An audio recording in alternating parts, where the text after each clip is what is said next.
Минустың құпиялары сабақтар сериясын жалғастырамыз. Бүгін 8-ші құпия. Бұл дәреже есептері кезіндегі таңба мәселелері туралы. Дәреже есептерінде таңбаның сырлары өте көп. Сондықтан мұқият тыңдап қарап отырған жөн болады.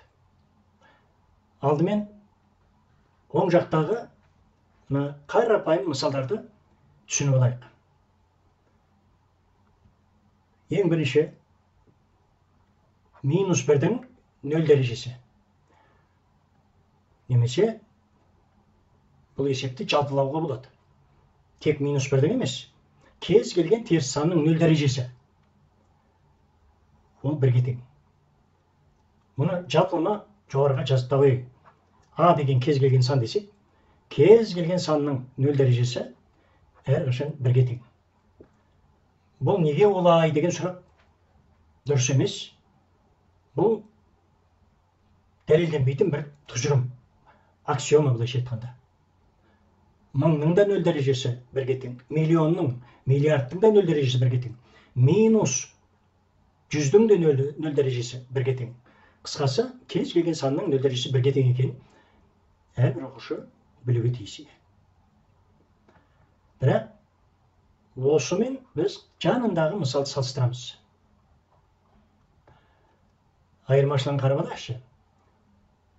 Алғашқы мысалымызда -1 жақшаның ішінде. Сол жақшаның 0 дәрежесі 1-ге тең. Ал енді оң жақтағы мысалда 1-дің алдындағы минус немесе -1 жақшаның ішінде емес. Үлкен айырмашылық бол, осынан қарау керек. Бұл жағдайда 0 дәреже тек қана 1-ге қатысты. Ал минус таңбасына дәреженің қатысы жоқ енді.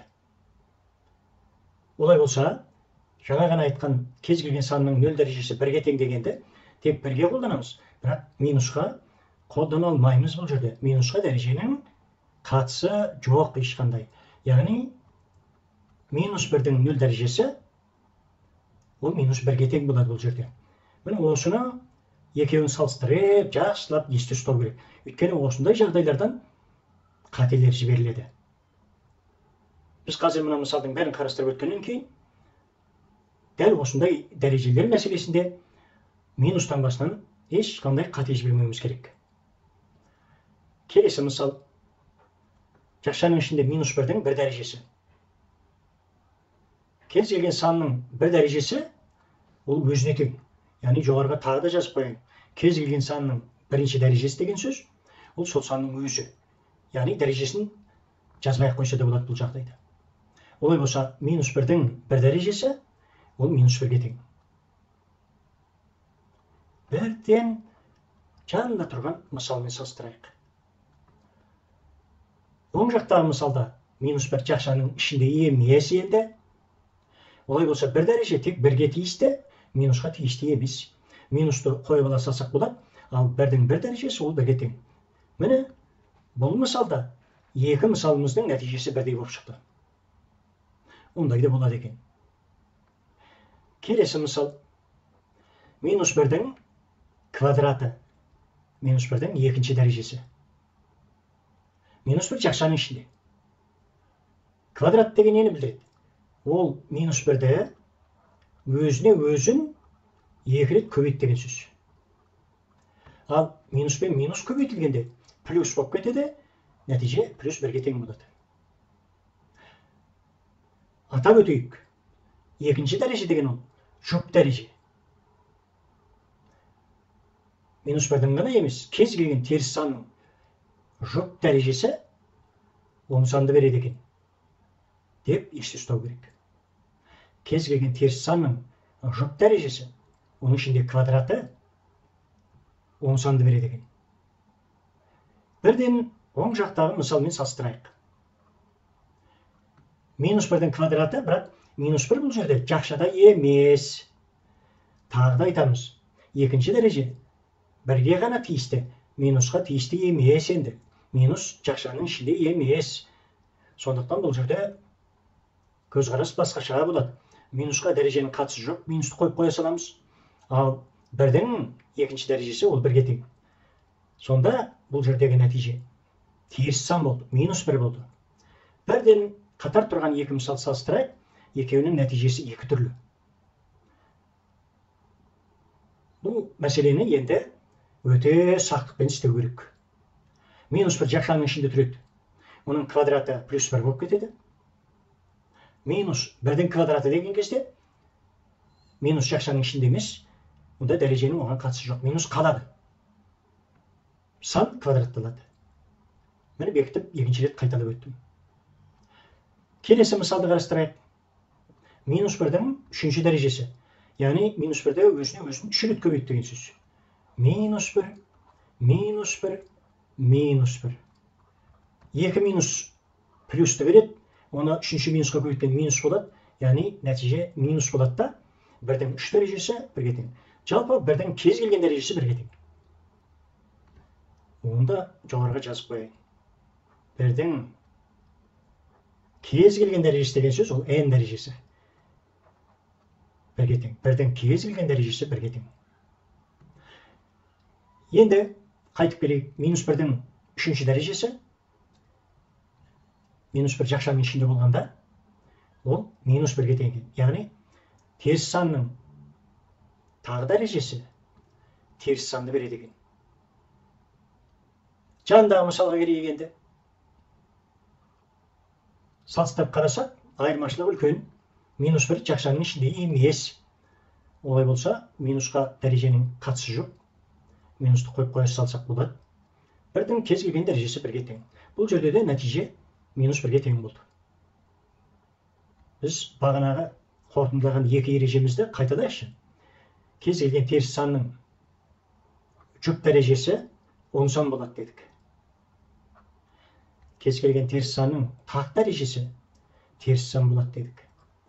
Келесі дәрежелерге осы ережелерді бірден қолдана салайық. Қаны? Минус 1-дің 4 дәрежесі. 4 дәреже жүк дәреже. Олай болса, нәтиже 10 болу керек. Минусты жоқ десек болады. Яғни, минус 1-дің 4 дәрежесін 1-дің 4 дәрежесі деп жазуға болады әбден. Ал 1-дің кез келген дәрежесі бірге тең. Міне, теріс санның жүк дәрежесі 10 санды береді әрқашан. Жүк дәреже әрқашан санның теріс дәрежесін жояды екен. Жанындағы мысалды бірден қарастырып жіберейік. Минус 1 жақшаның ішінде емес, олай болса дәреженің минусқа қатысы жоқ. Минусты қойып қоямыз. 1-дің кез келген дәрежесі бірге тең. Минустың 4 дәрежесі бірге тең. Міне, екі мысалда нәтиже екі түрлі. Келесі мысал. Минус 1-дің 5 дәрежесі. 5 дәреже тақ дәреже. Тақ дәреже минусты жоймайды. Минус қалады. 1-дің 5 дәрежесіне тең. Ал бұл мысал тура қасында жанында оң жағында тұр міне. Минус 1-дің 5 дәрежесі минус 1 жақшада емес. Бұл жағдайда минус қалады, 1-дің 5 дәрежесі бірге тең. Нәтиже минус 1. Олай болса, мына жерде де минус 1-ге тең болады. Келесі ең соңғы мысалда жылдам істей салатын шығармыз. Теріс санның кез келген жүк дәрежесі 10 болады дейміз, яғни минус жоқ.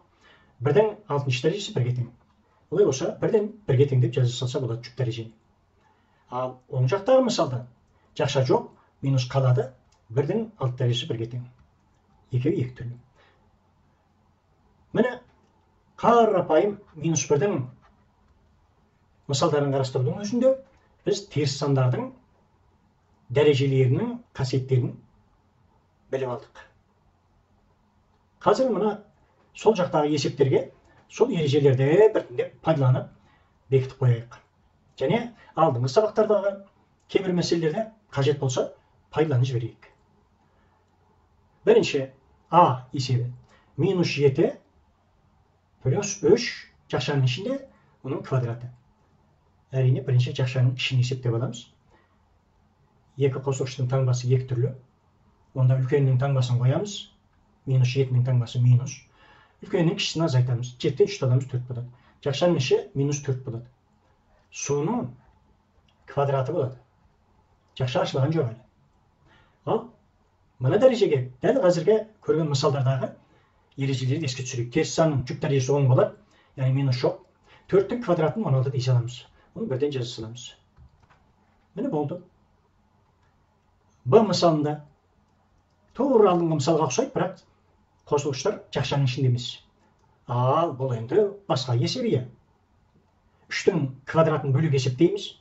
Дәрежені бірінші есептеп алу керек, қосудан бұрын. Ол 9 болады. 9 болады. Минус 7 плюс 9. Плюс 9. Олай болса, үлкеннің таңбасын қоямыз. 9-ның таңбасы плюс. Және үлкеннің кішісін азайтамыз. 9-дан минус 7-ні алып тастаймыз. Сонда 2 болады.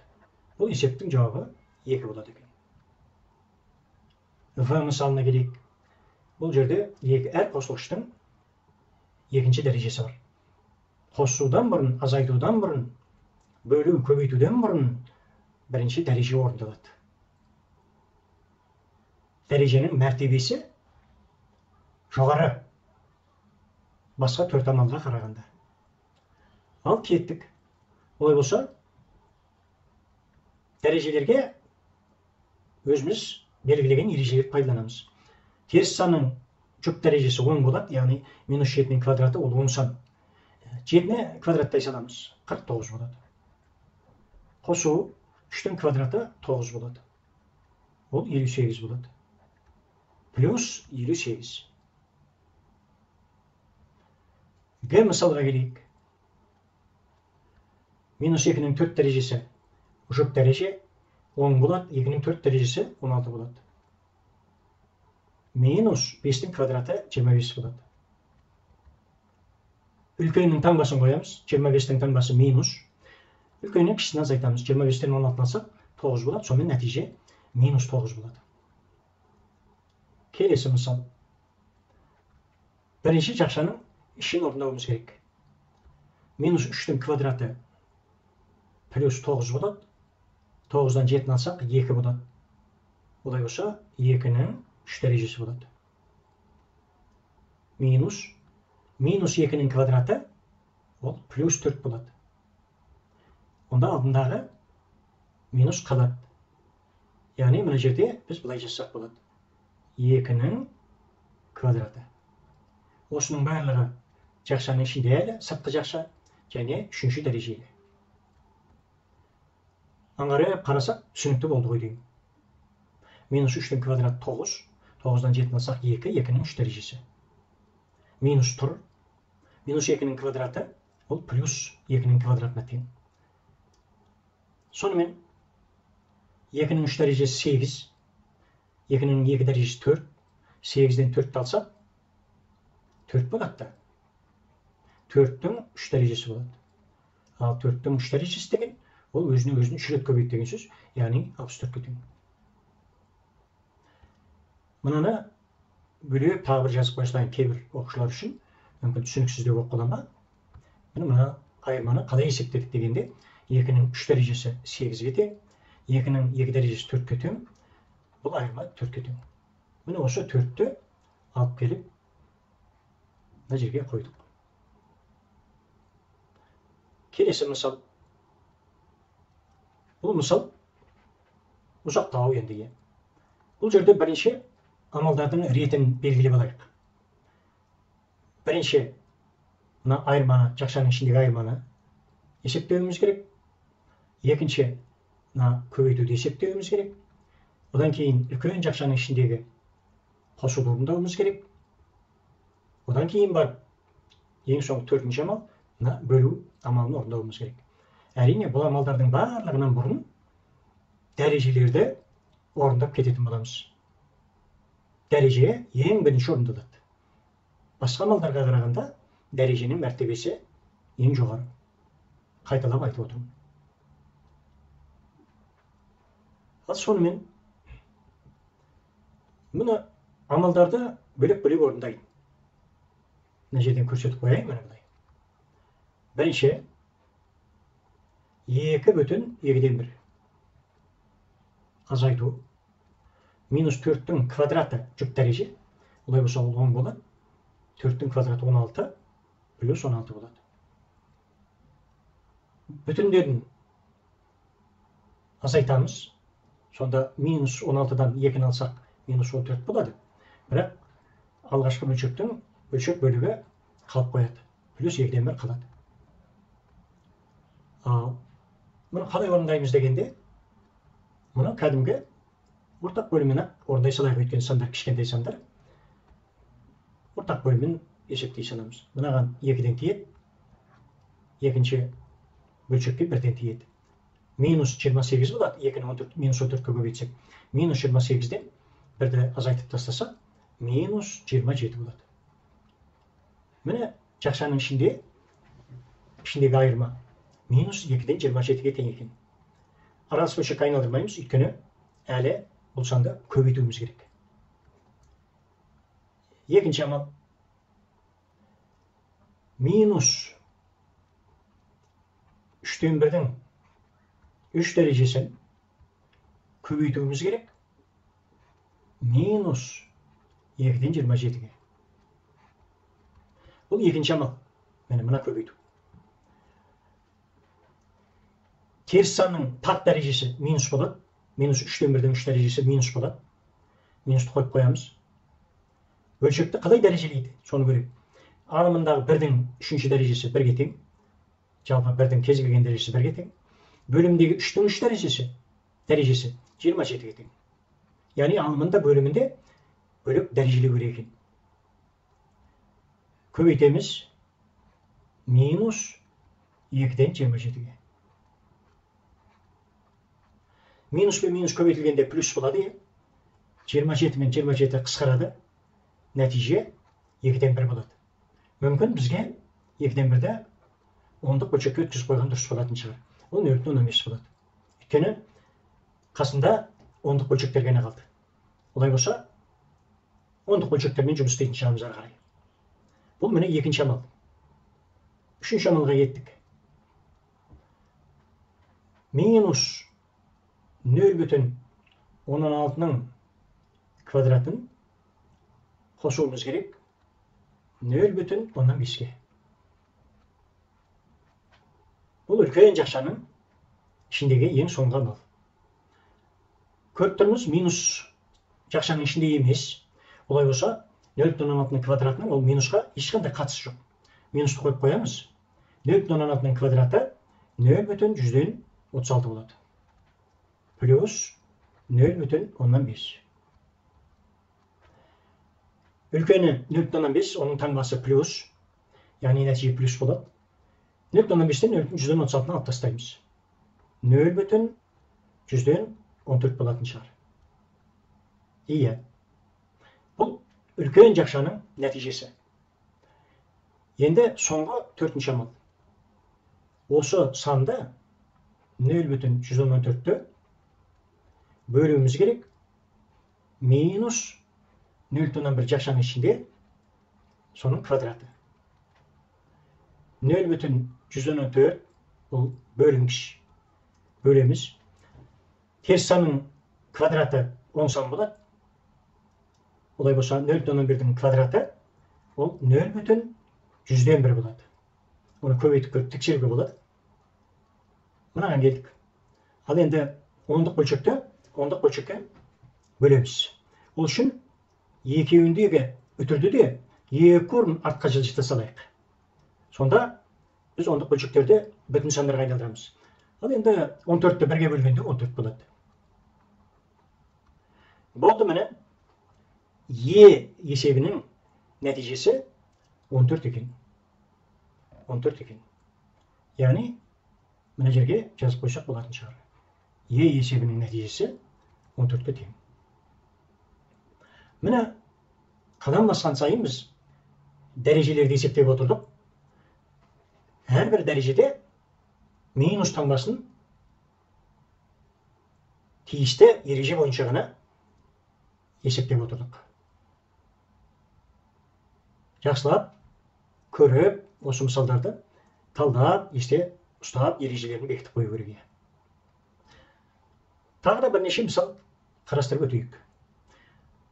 Минус 5-тің 9 дәрежесі және минус 3-тің 9 дәрежесі екеуін салыстыр дейді. екеуі тең бе? Біреу үлкен бе? Қайсысы үлкен, қайсысы кіші? Немесе тең бе? Бізге бұл енді қиындық тудырмайды. -5-тің 9 дәрежесі тар дәреже. Олай болса, минусты қойып қоя саламыз. 5-тің 9 дәрежесі болады. Қасына -3-тің 9 дәрежесі. Ол да тар дәреже. Минус қалады.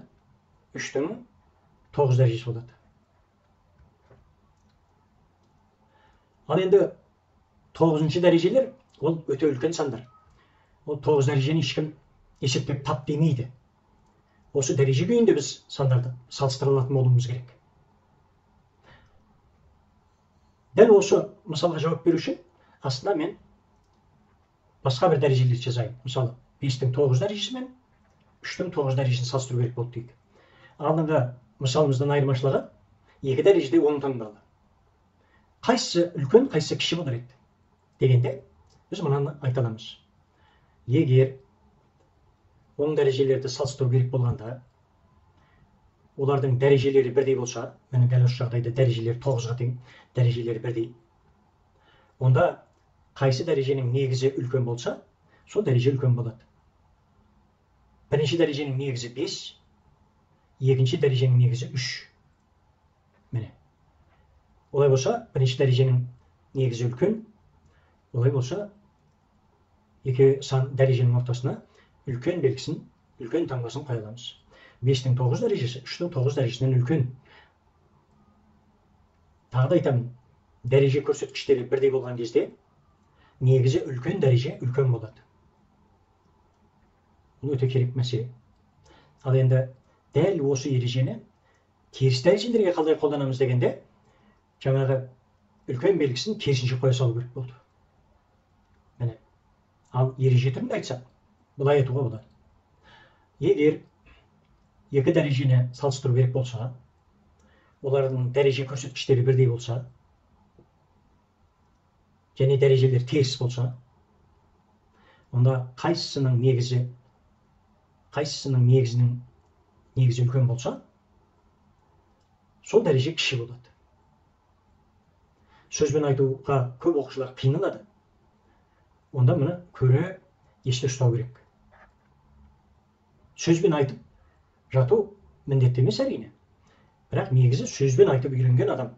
Сөзбен айтып әрбір есепті, амалды, әрбір ережені сөзбен логикалық түрде дұрыс айтып үйренген оқушының ойлау қабілеті өте жоғары болады. Сөзбен айтып та үйрену керек. Сөз дегеннің өзі негізі, сөйлем дегеннің өзі, ол таза логикалық тұжырым. Сөйлеп үйрену керек, сөзбен айтып. Осындай бір құлақ қағыс. Келесі мысал енді, Г мысалы. -6-ның 10 дәрежесі, ол жүк дәреже. Олай болса, минусты 10 дәреже, жүк дәреже жояды. 6-ның 10 дәрежесі дей салсақ болады. -6-ның 12 дәрежесі, ол да жүк дәреже. Ол 10 сан болады. Олай болса, 6-ның 12 дәрежесі деп жаза салсақ болады. Міне екі санымыз мынау 10 дәрежелерге өтті. Ал бұл мұндай 10 дәрежелерді салыстыруды қазір ғана айттық, міне. Бірақ сәл басқаша бұл мысал. Бұл дәрежелердің енді дәреже көрсеткіштері бірдей емес. Негіздері бірдей. Бірінші дәреженің де негізі 6-ға тең, екінші дәреженің негізі де 6-ға тең. Бірақ біреуінің дәреже көрсеткіші 10-ға тең, екіншісінің дәреже көрсеткіші 12-ге тең. Мұндай жағдайда, негіздері бірдей болған жағдайда дәрежелердің қайсысының көрсеткіші үлкен болса, сол дәреже үлкен болады. Яғни, бұл жерде біз кіші деген теңсіздік таңбасын қоямыз. 6-ның 10 дәрежесі 6-ның 12 дәрежесінің кіші. Ең мысалға келейік. -4-тен 7-ның 5 дәрежесі тақ дәреже. Онда минус қалады. Минусты жақшаның сыртына шығарып жібереміз. Жақшаны қою керек, өйткені бөлшек санды міндетті түрде жақшамен жазамыз. Өйткені дәреже оның алымына да бөліміне де тиісті болу керек. Міне осыны жақсылап қарайықшы. Бірінші қарадық. Минус теріс санның тақ дәрежесі болса, минусты жақшаның сыртына шығарып жібереміз. Дәреженің негізі бөлшек болғандықтан, оны жақшамен жазамыз.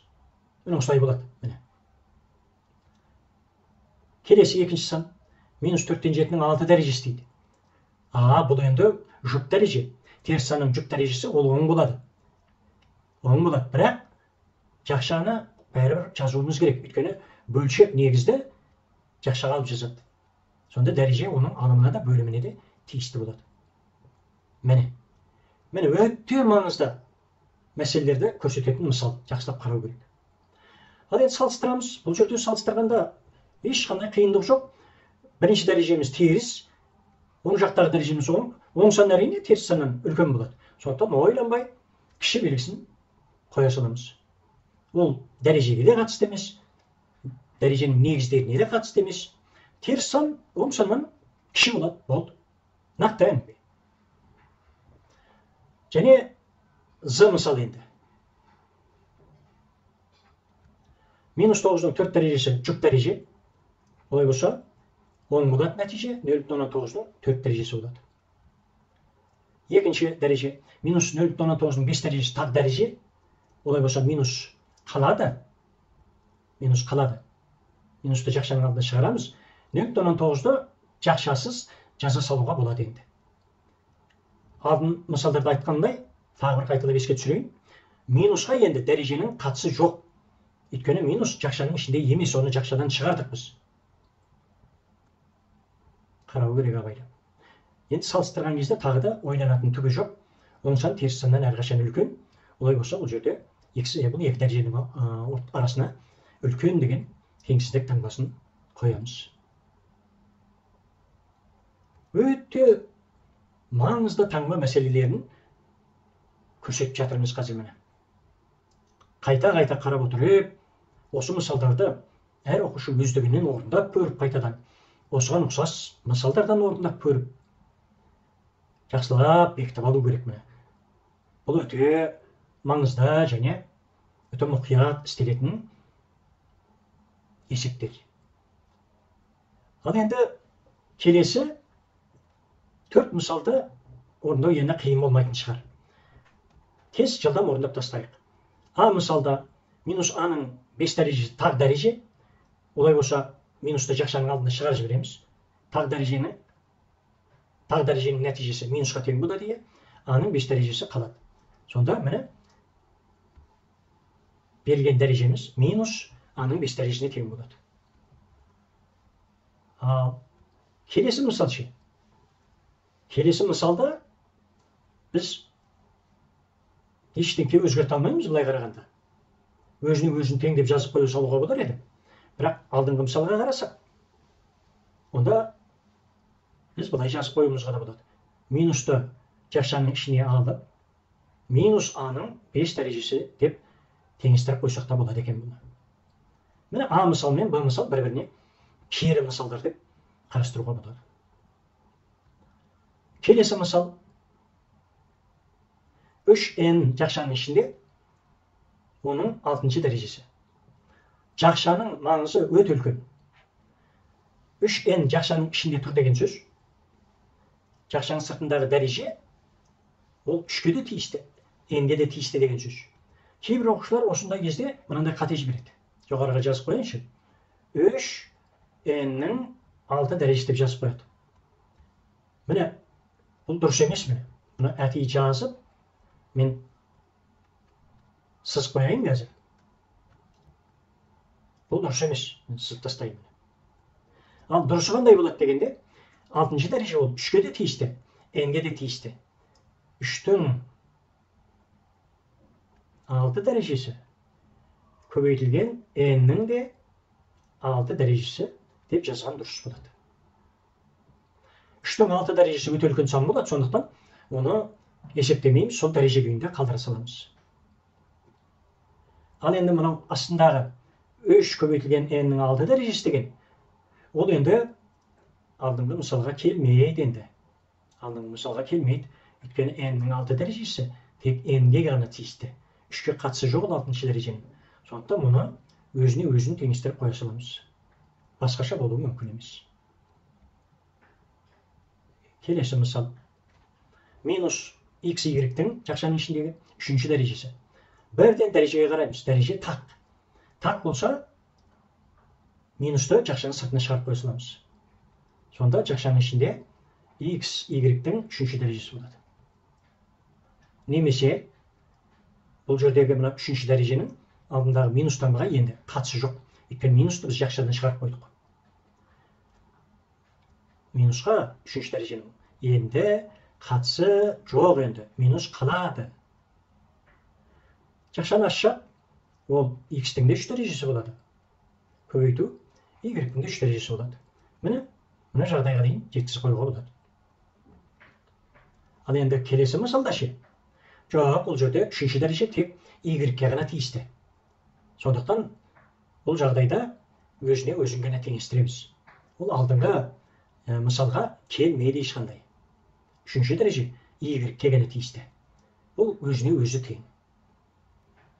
Міне бір сабаққа жеткілікті мысалдар қарастырдық қой деймін. Сабақты бір көріп қоя салғанмен болмайды. Бұл өте нәзік тақырып. Сондықтан менің ұсынысым, көріп отқан оқушы болса, бұл сабақты бірнеше рет көріп отырып, асықпай осы есептерді өздігінен орындап та көріп, осындай жаттығулардан орындап көріп, бекітіп қою міндетті. Онсыз болмайды енді. Қосымша дәл осы мысалдарға бөлек бір мысалдарды қосып қойдым міне. Осы сабақпен бірге болады. Іздеп жүрместен осы мысалдардың өзінде бірден бекіту ретінде орындап алуға болады. Осындай ұсыныс. Бұл үй тапсырмасы болсын. Осымен сабақты аяқтайын.